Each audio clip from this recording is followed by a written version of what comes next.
Panorama group, जो सोचता है वो करता है। लोकसभा चुनाव 2024 की रणभेरी फूकी जा चुकी है और इस रणभेरी में सबसे पहला कदम जो बढ़ाया है वो जीतन राम मांझी ने बढ़ाया है। आपको बता दें कि जीतन राम मांझी गया से नॉमिनेशन फाइल करने के बाद जब बाहर निकले तो उन्होंने एक बड़ा धमाका कर दिया। लोकसभा 2024 के चुनाव के पहले चरण के 4 सीटों पर आज नामांकन की अंतिम तिथि है। 19 अप्रैल को मतदान होंगे। इससे पहले आपको बता दें कि इस जो सीट शेयरिंग के समझौते हुए हैं 4 सीटों को लेकर के, उसमें से सभी दल लगभग चुनाव लड़ रहे हैं एनडीए के, तो वहीं राष्ट्रीय जनता दल अब सभी 4 सीटों पर अपने उम्मीदवार खड़े कर चुके हैं। नामांकन दाखिल करने के बाद जीतन राम मांझी ने बड़ा धमाका किया। इस मौके पर उन्होंने कहा कि हार जीत अपनी जगह है, वो कर्म में विश्वास रखते हैं। आपको बता दें कि इस पूरे कार्यक्रम के दौरान पहले चरण में नामांकन का आज अंतिम दिन था। बिहार में गया, जमुई, औरंगाबाद और नवादा में एनडीए के प्रत्याशियों ने अपना नामांकन कर दिया है। हम प्रत्याशी जीतन राम मांझी ने भी गया समाहरणालय पहुंचकर नामांकन का पर्चा दाखिल किया। यहां जीतन राम मांझी का मुकाबला आरजेडी के सरजीत कुमार से होने वाला है। सरजीत कुमार को आप जानते होंगे, जो 17 महीने की महागठबंधन सरकार में कृषि मंत्री के रूप में काम कर चुके हैं। इससे पहले आपको बता दें कि लगातार जिस तरह की बातें सामने आ रही है और जीतन राम मांझी ने नामांकन से पहले जिस राम को काल्पनिक बताया था, उसी राम दरबार में जा करके और उन्होंने आशीर्वाद लिया है। उसके बाद वो पूरे परिवार सहित वहाँ से जब लौटे तो नामांकन का पर्चा दाखिल किया है। आपको बता दें कि इस नामांकन प्रक्रिया के अंतिम दिन नामांकन के बाद पहले फेज में 19 अप्रैल को वोट डाले जाएंगे। इस दौरान नामांकन के बाद जीतन राम मांझी ने जीत हार से अलग अपने कर्म पर बात की और उन्होंने कहा कि 44 साल की से लगातार वो राजनीति कर रहे हैं। कुछ और साल बचे हैं जिसमें वो पूरी शक्ति और हिम्मत के साथ आम जनता की सेवा करना चाहते हैं। उन्होंने कहा कि जब प्रधानमंत्री मोदी ने गठबंधन के साथ रहे तब भी वो उनके गठबंधन में काम करते रहे। जब प्रधानमंत्री ने उन्हें जो मौका दिया वो सारा काम वो करते रहे।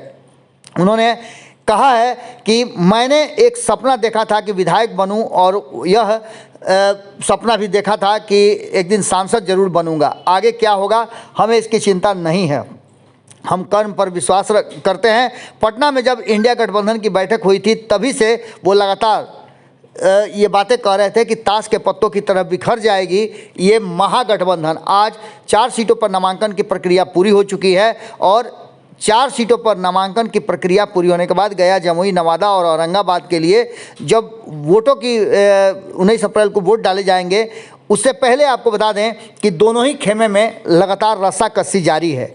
जमुई में एलजेपीआर, नवादा में और औरंगाबाद में भारतीय जनता पार्टी, तो गया में हिंदुस्तानी आवाम पार्टी को ये सीट मिली है। आपको बता दें कि इस पूरी कहानी को लेकर के एक बात तो साफ नज़र आ रही है कि पूरा एनडीए एकजुट नज़र आ रहा है और सबके जुबान से एक ही बात निकल रही है, बिहार में 40 और देश में 400 पार अब की बार मोदी सरकार। अब इससे जो नारा है, इस नारा को कैसे ध्वस्त करते हैं महागठबंधन के लोग, क्योंकि महागठबंधन में अब तक सीट शेयरिंग का फॉर्मूला भी नहीं हो पाया है। अभी तक ये भी तय नहीं है कि कौन किस सीट पर चुनाव लड़ेगा। हालांकि पहले चरण के लिए हमने आपको खबरों में बताया ही था कि राष्ट्रीय जनता दल ने बिना सीट शेयरिंग के अपने उम्मीदवार घोषित कर दिए थे, तो दूसरे चरण में भी कई उम्मीदवारों के नाम घोषित कर दिए हैं।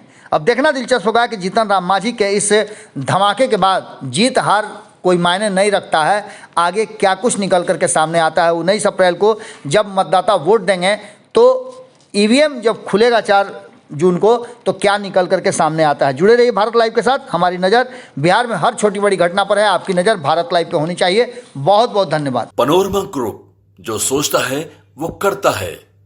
अगर ये वीडियो पसंद आई और वह बिहार के राजनीति और बिहारियत से सरोकार रखेनी तो सब्सक्राइब बटन दबा के चैनल के सब्सक्राइब कर ली। ओजे एगो घंटी बा, ओकरा बटन दबा देला से कुल सटीक और मारक खबर रुआ मुफ्त में मिल जाई। अगर रुआ पत्रकारिता के हमनी के नया प्रयोग में सहयोग कर चाहतानी तो ज्वाइन बटन दबा दी। पेटीएम नंबर नोट कर ली 9386816700। धन्यवाद।